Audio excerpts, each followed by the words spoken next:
Hello दोस्तों, स्वागत है आपका एक बार फिर से वीएस एजुकेशनल प्लेस पर। और हम पढ़ रहे हैं BHDC 134 बुक हिंदी गद्य साहित्य।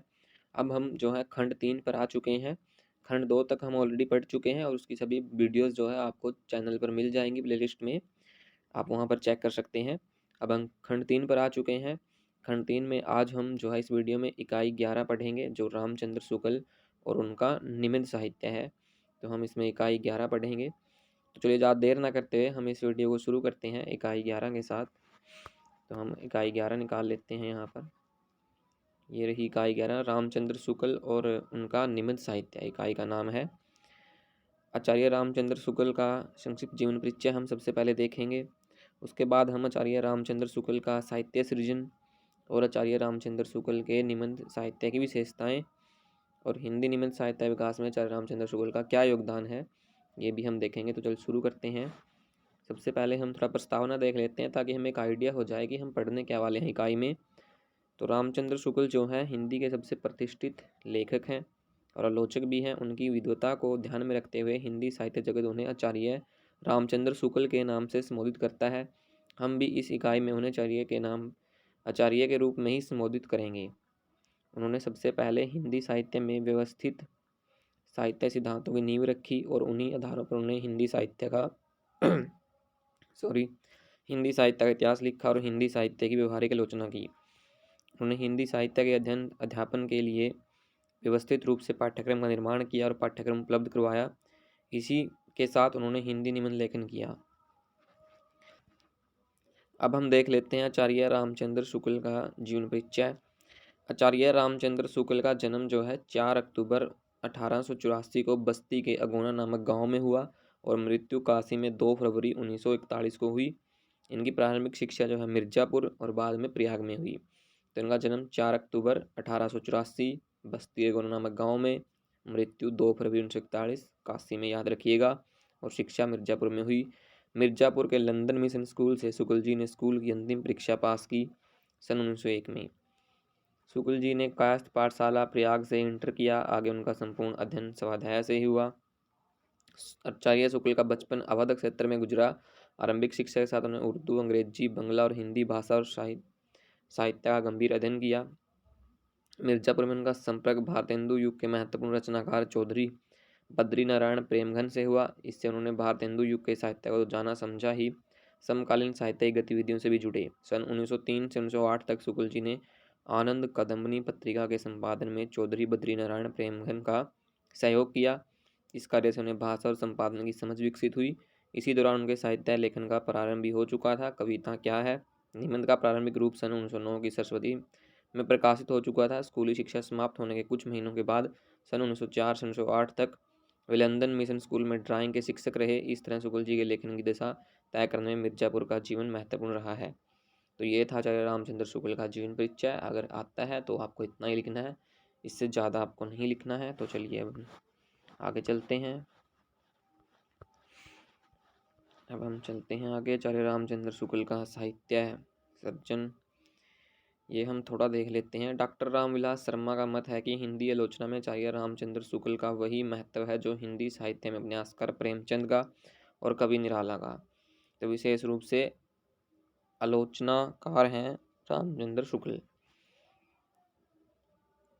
अर्थात रामचंद्र शुक्ल हिंदी आलोचना के सबसे समर्थक हस्ताक्षर हैं। उनकी आलोचना को हम 3 हिस्सों में बांट सकते हैं: मिर्जापुर का दौर, काशी नागरी प्रचारणी सभा का समय और हिंदी विभाग बनारस हिंदू विश्वविद्यालय का युग। उनके लेखन का प्रारंभ मिर्जापुर में हो गया था। उस समय उनकी कुछ कविताएं, लेख और अनुवाद प्रकाशित हुए थे। सन 1903 में उनकी एक कहानी प्रकाशित हुई थी, 11 वर्ष का समय। हिंदी कहानी के इतिहास में चर्चा करते हुए विद्वान लोग इस कहानी की भी चर्चा करते हैं। सन 1901 के आसपास उनके लेख तत्कालीन प्रतिष्ठित पत्रिका सरस्वती में प्रकाशित होने लगे थे। बाद में महावीर प्रसाद द्विवेदी ने भी उनकी रचनाओं को महत्व देकर प्रकाशित किया।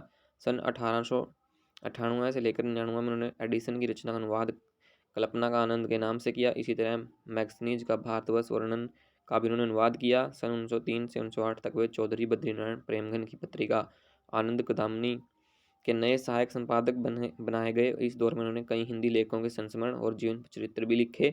इनमें प्रेमघन की छाया स्मृति और जीवन चरित्र भी लिखे हैं। इनमें प्रेमघन की छाया स्मृति और फ्रेडरिक पिकांट पर लिखे हुए लेखों को बहुत सराहना मिली है।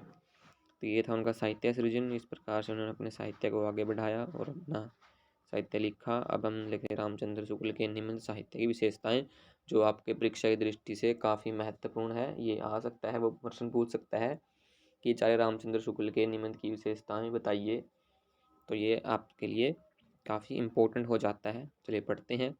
आचार्य रामचंद्र शुक्ल का निबंध साहित्य उनकी पुस्तक चिंतामणि में संकलित है। सबसे पहले उनका जो निबंध साहित्य है वो चिंतामणि नामक पुस्तक में संकलित है। इस पुस्तक का प्रकाशन 1939 में हुआ, जब वे जीवित थे। पहले इस पुस्तक का नाम विचारवीथी था, जिसे शुक्ल जी ने बदल दिया। इस संकलन में भाव और मनोविकार संबंधी 10 निबंध और 7 अन्य निबंध थे। इनमें से प्रारंभिक 10 निबंध ही ललित निबंधों की श्रेणी में आएंगे। शेष निबंध काव्यशास्त्र और आलोचना से संबंधित हैं। इन निबंधों का अध्ययन ललित निबंधों के अंतर्गत नहीं किया जा सकता। शुक्ल जी की मृत्यु के बाद उनके 3 अन्य निबंधों को शामिल करके एक नया संकलन तैयार किया गया और उसमें चिंतामणि भाग 2 शीर्षक दिया गया। इस तरह शुक्ल जी की मूल पुस्तक का शीर्षक बदलकर चिंतामणि भाग 1 हो गया।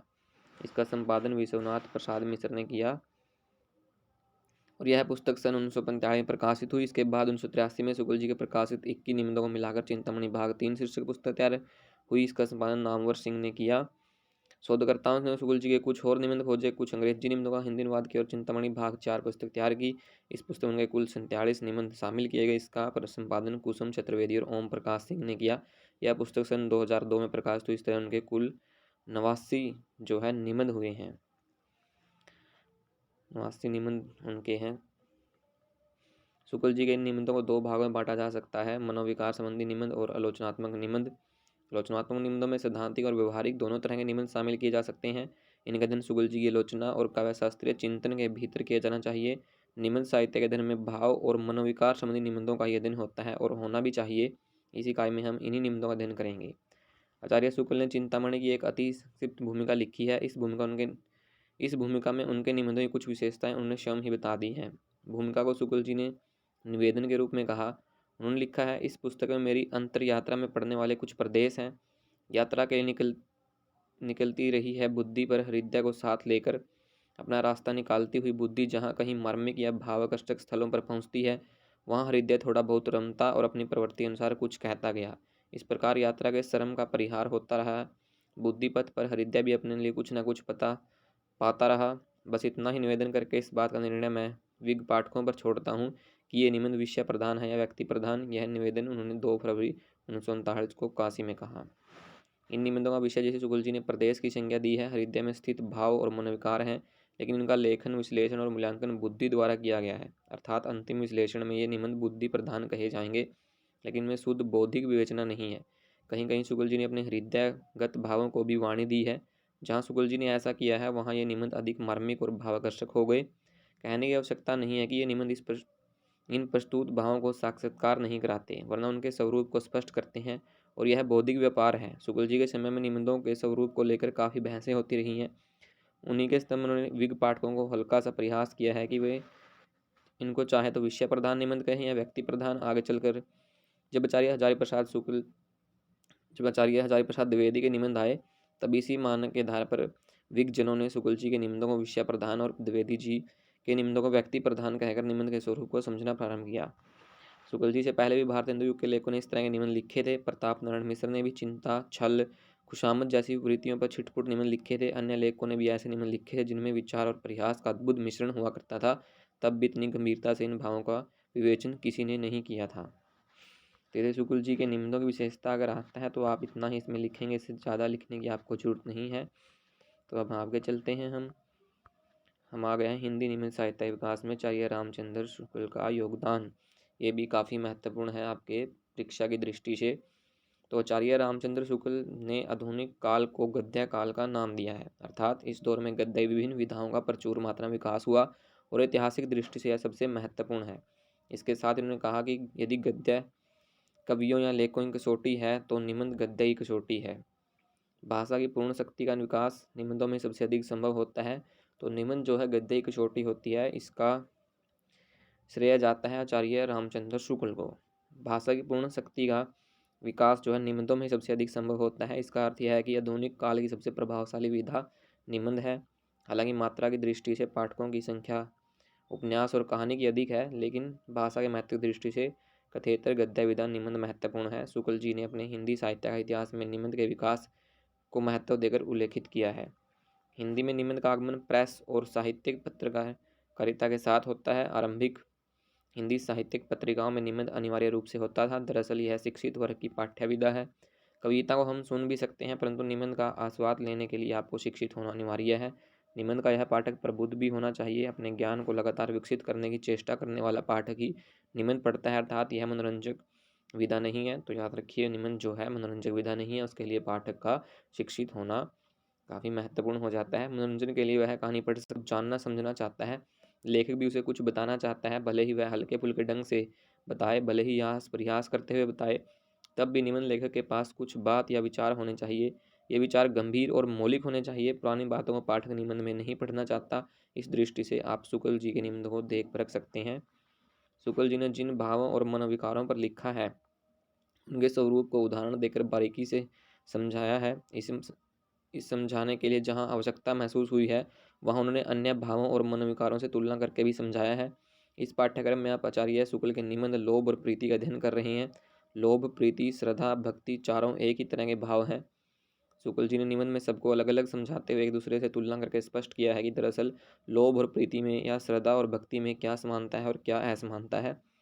दरअसल प्रत्येक निबंध का केंद्रीय विचार होता है। शुक्ल जी उस केंद्रीय विचार को समझाते हैं।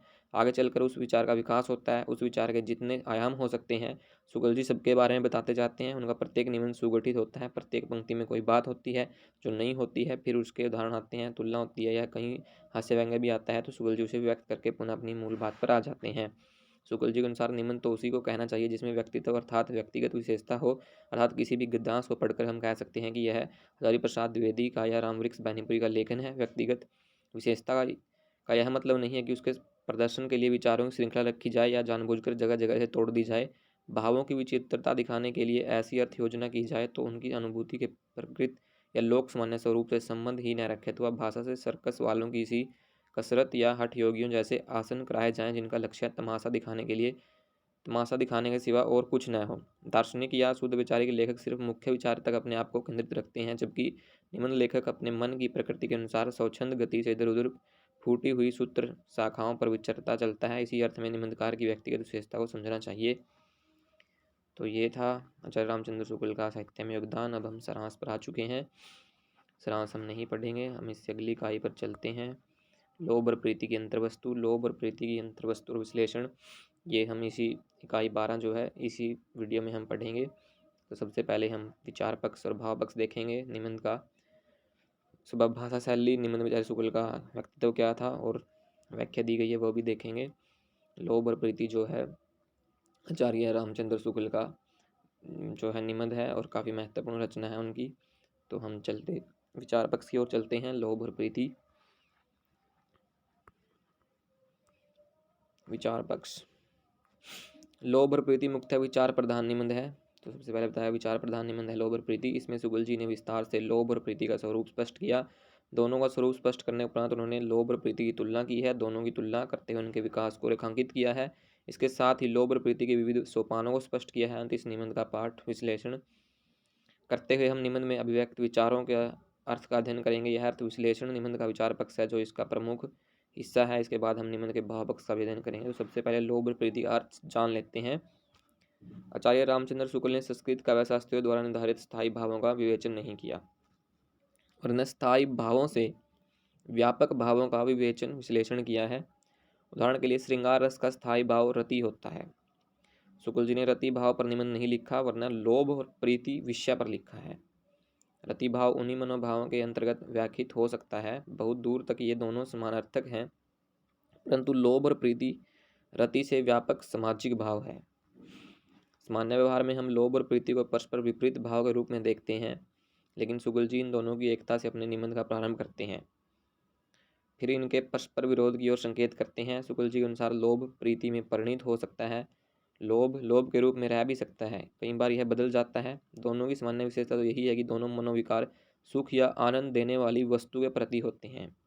जो वस्तु हमें अच्छी न लगे, आनंद प्रदान करने में सक्षम प्रतीत न हो, सुंदर सुखद न हो, ऐसी वस्तु के प्रति हमारे मन में न लोभ जागृत होगा और न प्रेम। कोई वस्तु या व्यक्ति हमें पसंद आया, अच्छा लगा, उससे हमें सुख या आनंद का अनुभव हुआ, अर्थात वह वस्तु या व्यक्ति आनंद स्वरूप है, हम उस पर मुग्ध हुए, तो यह लोभ या प्रेम नहीं हुआ। अच्छी चीज़ सबको अच्छी लगती है।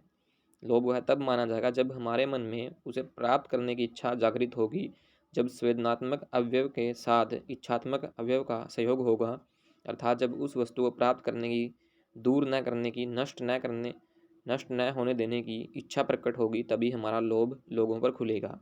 किसी वस्तु का अच्छा लगना और उसे प्राप्त करने का प्रयत्न करना, यह प्रेम और लोभ दोनों में समान रूप से होता है। दोनों प्रतिकार वस्तु को पाना चाहते हैं, उसे अपने पास रखना चाहते हैं, दोनों में एक अंतर होता है। लोभ सामान्योन्मुखी होता है और प्रेम विशेषोन्मुखी है। कोई भी अच्छी चीज़ देखी और यदि कोई लेने दौड़ पड़े तो वह लोभ हुआ। किसी ने कोई खास वस्तु या व्यक्ति को देखा और उसे प्राप्त करने का प्रयास किया, बाद में उससे भी अच्छी कोई वस्तु या व्यक्ति देखा तो भी उसकी तरफ आकृष्ट नहीं हुआ, तो वह प्रेमी हुआ। यही प्रेम का लक्षण है। इसके लिए शुक्ल जी ने वशिष्ठ मुनि की गाय का उदाहरण दिया है। विश्वामित्र को वशिष्ठ की गाय पसंद आई। वे उसे लेना चाहते थे, लेकिन वशिष्ठ उन्हें देना नहीं चाहते थे। इस गाय के बदले में विश्वामित्र अनेक गायें देना चाहते थे, लेकिन वशिष्ठ ने उसका कोई प्रस्ताव स्वीकार नहीं किया। इस क्रम में न तो वशिष्ठ लोभी प्रमाणित हुए और न विश्वामित्र, क्योंकि दोनों उसी गाय को प्यार करते हैं। लोभ के विविध रूप दिए गए हैं। शुक्ल जी ने लोभ की इच्छा में दो बातें बताई। प्राप्ति या सानिध्य की इच्छा। अगर आपके मन में लोभ है तो ये दो इच्छाएं सबसे पहले आपके मन में जागेंगी। प्राप्ति या सानिध्य की इच्छा, उसके बाद दूर न करने, नष्ट न होने देने की इच्छा। आग ने प्राप्ति या सानिध्य की इच्छा के भी दो रूप बताए हैं, तो इसके भी दो रूप हैं। इतने संपर्क की इच्छा जो इतनी और किसी को न हो। आप किसी चीज़ को प्राप्त करना चाहते हो तो उसको प्राप्ति की इच्छा इतनी प्रबल है कि वो आपके पास इतनी आ जाए कि कोई और उसको न पास के, सिर्फ आपके पास ही रहे। और दूसरा, इतने संपर्क की इच्छा जितना सब कोई या बहुत से लोग एक साथ रख सकते हैं। और दूसरा, आपको ये भी चाहिए कि इतना होना चाहिए, वो वस्तु आपके पास इतनी मात्रा में हो या इस प्रकार से हो जितनी किसी के पास न हो। तो सबके साथ यदि आप भी किसी का सानिध्य प्राप्त कर रहे हैं, तब तक किसी को कोई कष्ट नहीं होता। या सबकी अभिरुचि भिन्न भिन्न हो, कोई किसी को चाहता है, दूसरा किसी और को चाहता है, तब किसी को कोई परेशानी नहीं होती। लोभ सामाजिक विरोध उत्पन्न करने वाला भाव होता है। सब यदि उसी वस्तु को चाहते हों तो सब आपस में प्रतिद्वंदता की स्थिति में आ जाएंगे। तब कहा जाएगा कि अमुक व्यक्ति बहुत लोभी है, जो मांगने पर भी देता नहीं। उसी बात दूसरा व्यक्ति कहेगा कि अमुक व्यक्ति बहुत लोभी है, जो हमेशा मांगता ही रहता है। शुक्ल जी के अनुसार ये दोनों व्यक्ति लोभी कहे जाएंगे। कितनी अच्छी बात कही गई है। कई बार मनुष्य के लोभ और पर दूसरे मनोविकारों का प्रभाव पड़ जाता है। दो लोभी व्यक्तियों के झगड़े में यदि किसी एक व्यक्ति को क्रोध आ गया, तो इस क्रोध में वशीभूत होकर उसने उस वस्तु को तोड़ दिया, तो वह पक्का लोभी नहीं माना जाएगा। उसके लोभ पर क्रोध हावी हो गया। पक्का लोभी कभी प्रिय वस्तु को नष्ट नहीं करता, वह धुन का पक्का होता है। वह इस मानसिकता में नहीं आता कि यदि मुझे नहीं मिला तो वह किसी और को भी न मिले। लेकिन लोभी व्यक्ति में ऐसी हिंसक मनोवृत्ति को भी देखा जा सकता है। शुक्ल जी मानते हैं कि लोभ के दो विषय होते हैं, सामान्य और विशेष। अच्छा खाना, अच्छा कपड़ा, अच्छा घर तथा धन, जिससे वे सब वस्तुएं सुलभ होती हों, सबको भाता है, सब उसकी प्राप्ति की आकांक्षा करते हैं, ये सब लोभ के सामान्य विषय के अंतर्गत आते हैं। इसे सहज वृत्ति मानकर समाज स्वीकार कर लेता है। ऐसे लोभी की निंदा नहीं होती। कभी कभी व्यक्ति किसी खास चीज़ को चाहता है और तब समस्या आती है। फिर मनुष्य ने सामान्य लोभ की वस्तुओं को प्राप्त करने के लिए मुद्रा का आविष्कार कर लिया। इस मुद्रा से धन से उसे सब कुछ मिल सकता है। इसके परिणाम स्वरूप जो बातें पारस्परिक प्रेम की दृष्टि से, धर्म की दृष्टि से की जाती थी, वे भी रुपये पैसे की दृष्टि से होने लगी हैं। नए व्यापारिक युग के आगमन के प्रभाव की व्यक्ति करते हुए शुक्ल जी लिखते हैं कि पैसे से आज राज सम्मान की प्राप्ति, विद्या की प्राप्ति और न्याय की प्राप्ति होती है। जिनके पास कुछ रुपया है, बड़े बड़े विद्यालयों में अपने लड़कों को भेज सकते हैं, न्यायालयों में फीस देकर अपने मुकदमे दाखिल कर सकते हैं और महंगे वकील बैरिस्टर करके बढ़िया खासा निर्णय करा सकते हैं। अत्यंत भीरू और कायर होकर बहादुर कहला सकते हैं। राजधर्म, आचार्य धर्म, वीर धर्म सब पर सोने का पानी फिर गया, सब टका धर्म हो गए हैं। लोभ के इन सामाजिक उदाहरणों के द्वारा वे इस मनोभाव की व्याप्ति को रेखांकित करना चाहते हैं। यहाँ तक कि पैसे का प्रभुत्व अंतर्राष्ट्रीय स्तर पर भी देखा जा सकता है। इसी लोभ का संबंध साम्राज्यवाद का विस्तार और विश्व युद्ध के रूप में समाज ने देखा है। इसी लोभ का विरोध करने के लिए देश प्रेम की भावना जागृत हुई। इनका विवेचन हम देश प्रेम के प्रकरण में करेंगे। अब हम प्रीति के विविध रूप देख लेते हैं। अभी आपने लोभ के बारे में जाना, अब हम प्रीति के बारे में जान लेते हैं। हालांकि लोभ और प्रीति में कई बातें समान होती हैं, फिर भी वस्तु का लोभ लोभ ही रहता है। व्यक्ति के लिए लोभ प्रीति में बदल सकता है। इसका कारण यह है कि जिस तरह प्रेम करने वाले व्यक्ति में चेतना होती है, उसी तरह प्रिय पात्र में भी चेतना होती है, जिसे शुक्ल जी मनस्तव कहते हैं। जिसे शुक्ल जी जो है मनस्तव कहते हैं। बेजान वस्तु में चेतना नहीं होती। किसी व्यक्ति को चाहने वाले उसके बाह्य कारण से ही संतुष्ट नहीं होता, उसकी अंतर्वृत्ति को भी प्रभावित करना चाहता है, उसके मन में अपने लिए जगह भी बनाना चाहता है। प्रभाव डालने की यह वासना प्रेम उत्पन्न होने के साथ साथ ही जगती है और बढ़ती चली जाती है। इसलिए शुक्ल जी कहते हैं कि मानवीय संबंध बहुत जटिल होता है। लोभ में आलंबन अप्रभावित रहता है, प्रेम में आलंबन और आश्रय न केवल चेतना संपन्न होते हैं वरना एक दूसरे के रूप में बदल भी जाते हैं। आश्रय आलंबन बन जाता है और आलंबन आश्रय। इसे जब भी किसी व्यक्ति को कोई व्यक्ति पसंद आता है तो वह सबसे पहले उसे यह सूचित करने लग जाता है कि वह उसको पसंद करता है, उसे प्रेम करता है। ऐसा वह इसलिए करता है ताकि प्रिय का सानिध्य या संपर्क उसे मिलता रहे, ताकि प्रेमी को सुख की अनुभूति होती रहे। फिर प्रेम का पूर्ण विकास तभी होता है जब दो हृदय एक दूसरे की ओर क्रमशः खींचते हुए मिल जाते हैं। इस अंतर